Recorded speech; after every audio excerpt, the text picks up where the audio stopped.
Oke, baik teman-teman, kita sudah di part ketiga, growth habits ya. Kemarin kita sudah membahas bagaimana momentum itu bisa kita jadikan sistem ya. Kemudian pekan kemarin kita memperkuat bagaimana kita cara membangun ya, cara mendesain habitnya seperti apa. Dan pagi hari ini teman-teman kita akan membahas sesuatu dari habit ini, gimana caranya biar mudah dilakukan ya, small but real gitu ya. Tapi sebelumnya, by the way, saya ingin menyampaikan selamat buat para pendukung Spanyol ya, alhamdulillah ya. Misi kita berhasil bro ya. Semenjak para pendukung Argentina mengibarkan bendera Israel, target kita adalah siapapun juaranya yang penting jangan Argentina ya. Alhamdulillah ternyata yang bisa mengalahkan juara bertahan dan bakat besar Messi dengan Argentinanya adalah itu sebuah sistem juga teman-teman. Sistem juga gitu ya. Sistem apa? Sistem yang dilatih ya sejak lama ya di tim Spanyol yang disebut dengan filosofi tiki taka. Ya, semalam saya nonton 75 menit lah. Babak kedua, kemudian 2 kali extra time. Babak pertamanya tidur, babak kedua sama extra time nonton, dan itu saya nonton luar biasa. Organisasi permainan Spanyol itu luar biasa gitu ya. Kemarin Argentina semalam itu bahkan tidak ada peluang ya, shot on goal nggak ada ya, cuman 5 ya, dan itu semuanya tidak shot on goal gitu, sangat kecil banget peluangnya gitu ya. Jadi yang bisa mengalahkan bakat besar Messi dengan Argentina adalah dengan sistem tadi, sistem tiki taka yang dilatih berkali-kali, dilatih bertahun-tahun, sehingga para pemain Spanyol itu siapapun yang bermain di dalamnya ya, bahkan seorang bocah Lamine Yamal yang berusia 19 tahun bisa masuk ke dalam sistem tadi dan bermain seolah-olah ya otomatis saja gitu.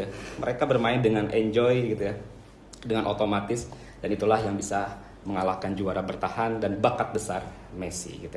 Dan teman-teman, hari ini ya kita itu hidup di dunia yang terobsesi dengan hasil yang besar dan cepat. Setuju nggak teman-teman?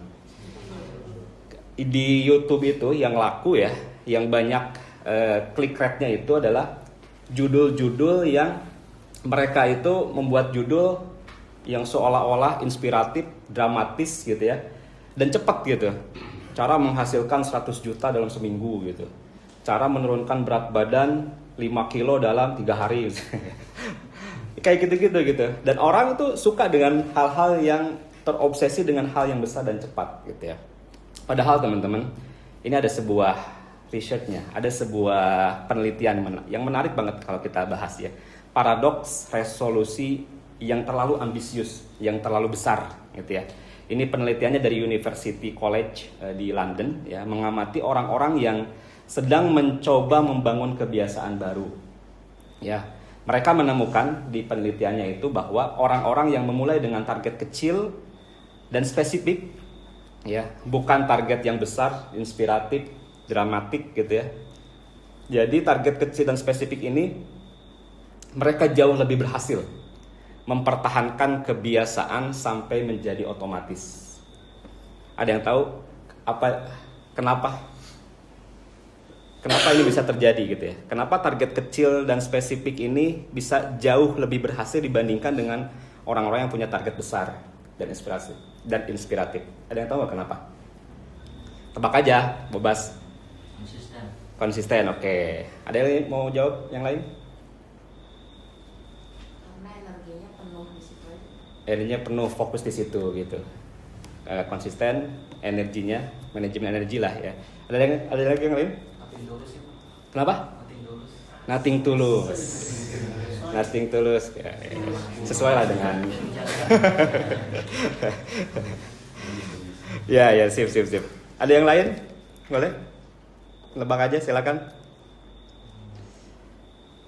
Konsisten, energi, kemudian nothing tulus gitu ya. Targetnya kecil ya, kerjain aja nothing tulus gitu ya. Good semuanya insyaallah. Tapi jawaban yang benar teman-teman, kenapanya adalah ini berkaitan dengan neuroscience gitu ya.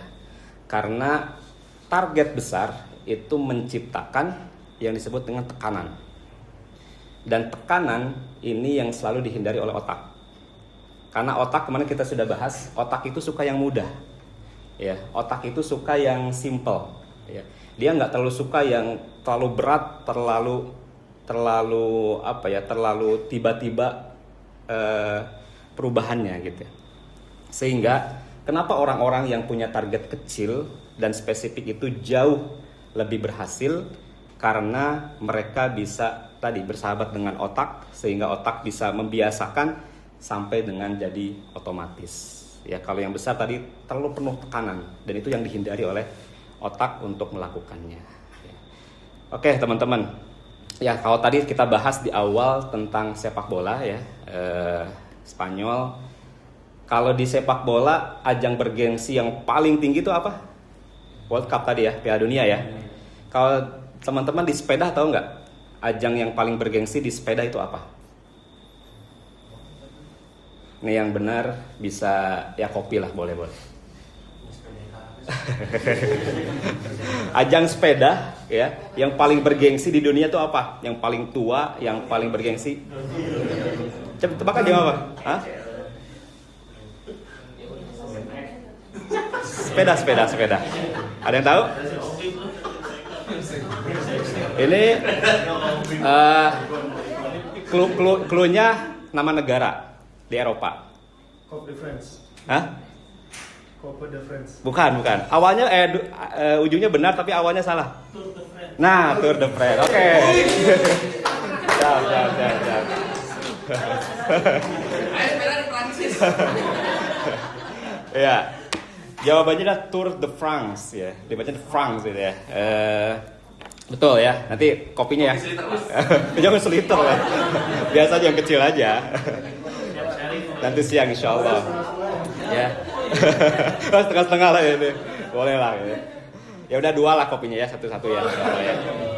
Jadi ajang bergengsi sepeda, Mas Pagedi sih telat tadi. Kalau Pagedi ada tahu dia.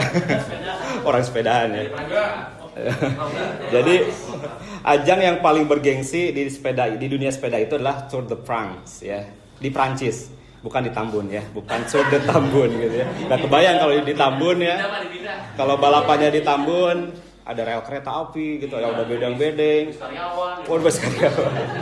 Ada vario hitam gitu. Wah, repot. Belum pas balapan sama abang-abang bubur ya. Repot pokoknya. Itu nggak bisa dikonten tuh Pak. Gak bisa ya. Iya.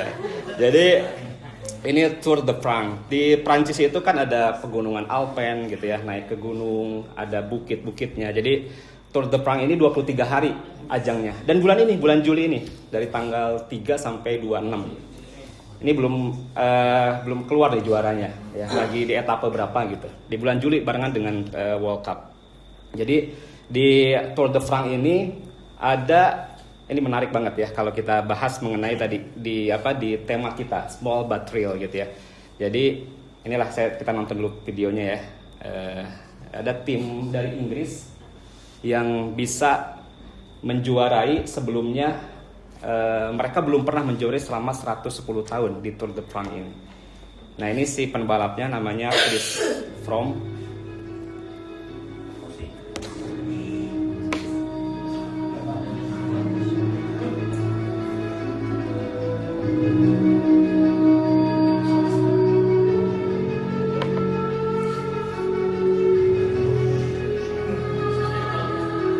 Bukan musical bukan.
namanya Team Sky.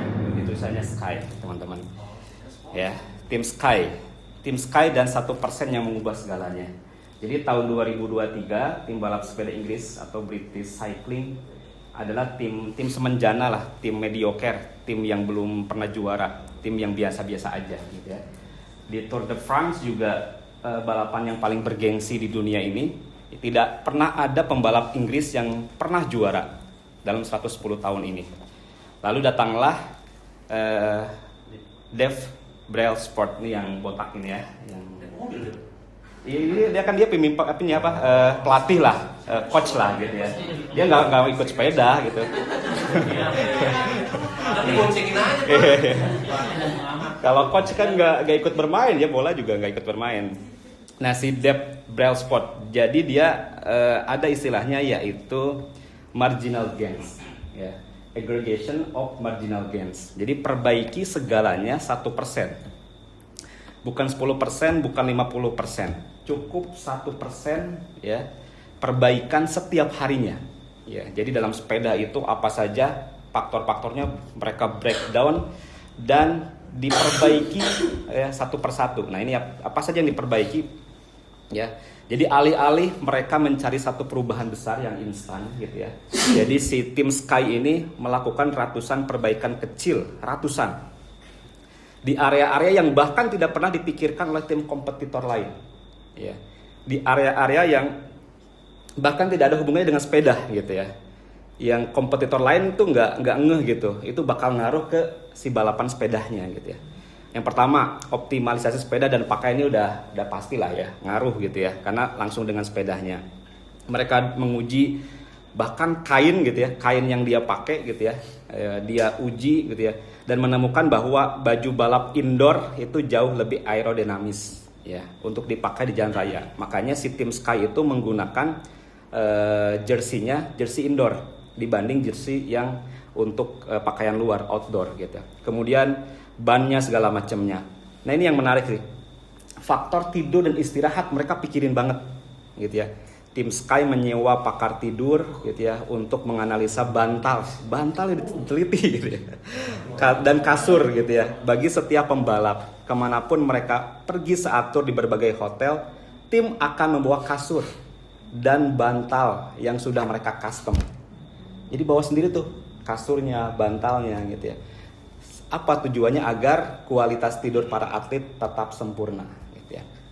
Kemudian ini sampai kesehatan kebersihan gitu teman-teman, diajarin cara cuci tangan yang benar gitu ya oleh timnya. Ya Brailsford membawa dokter untuk mengajarkan metode cuci tangan yang paling efektif sehingga meminimalisir resiko terkena flu gitu ya.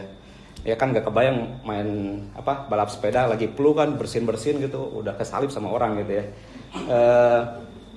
Kan kompetisinya tadi 23 hari ya, 2 hari istirahat, jadi 3 minggu tuh Tour de France itu. Bahkan mereka melarang bersalaman selama kompetisi. Jadi ketika berkompetisi bukan sombong ya, tapi ini SOP-nya gitu ya, tidak boleh bersalaman dengan yang lain.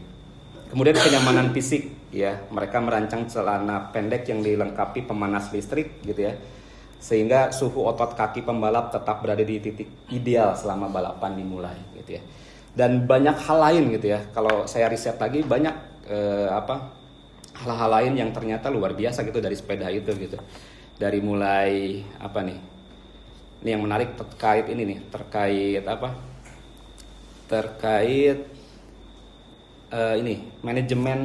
manajemen data gitu ya. Jadi si tim Sky ini ya disebut oleh para kompetitornya itu tim Sky itu kayak robot, karena mereka betul-betul timnya itu bekerja atau bekerja sama itu seperti seolah-olah mereka sudah tahu gitu ya, dengan sistem yang ada, dengan data-data yang ada gitu ya. Jadi mereka mengukur menggunakan power meter gitu ya, ada sainsnya, kemudian manajemen energinya gitu ya, kemudian volume latihannya juga diatur, kemudian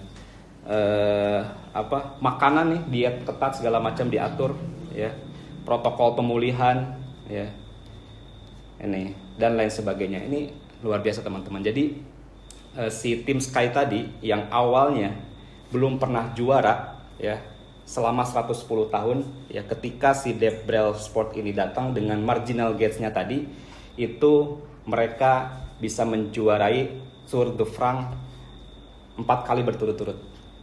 2013, 14, 15, 16 gitu ya. Dan tidak pernah ada dalam sejarahnya gitu ya, tim yang awalnya itu mereka biasa-biasa saja, ketika mereka perbaiki gitu ya dengan berbagai sistemnya, mereka bisa menjadi tim yang sangat ditakuti gitu ya. Dan apa yang bisa kita pelajari teman-teman ya, ternyata perbaikan-perbaikan kecil gitu yang dilakukan oleh tim Sky ini gitu ya, ini pernah disampaikan oleh baginda Rasul kita gitu ya 1400 tahun yang lalu gitu ya, bahwa Allah itu mencintai amalan yang paling kontinu meskipun sedikit. Adwa muha wa inqallah gitu ya. Jadi yang kontinu ya, walaupun sedikit gitu ya, bukan yang tiba-tiba besar tapi lelah kemudian tidak dilakukan lagi gitu ya. Dan ini menjadi motivasi buat kita semua teman-teman. Ya, kita sebetulnya diberikan potensi yang luar biasa oleh Allah untuk bisa mengalahkan kompetitor-kompetitor gitu, ataupun mengalahkan diri kita sendiri yang dulu gitu ya, dengan konsistensi ya, dengan kontinuitas amal yang sedikit ya, amalan yang tidak harus wah, yang tidak harus besar, tapi itu dilakukan secara kontinu gitu ya. Dan ini menjadi konklusi kita teman-teman, mudah-mudahan kita bisa bersama-sama belajar gitu ya, dan terinspirasi dari tim Sky tadi yang awalnya tim yang biasa-biasa saja ya. Mungkin juga kita ya, individu yang awalnya biasa-biasa saja, ketika ingin menjadi orang-orang yang luar biasa, maka konsistensi di sini ya menjadi poin yang sangat besar, konsisten walaupun sedikit. Terima kasih teman-teman, mudah-mudahan bermanfaat ya, tetap semangat, tetap antusias, tetap memberikan yang terbaik, tetap berkontribusi. Assalamualaikum warahmatullahi wabarakatuh.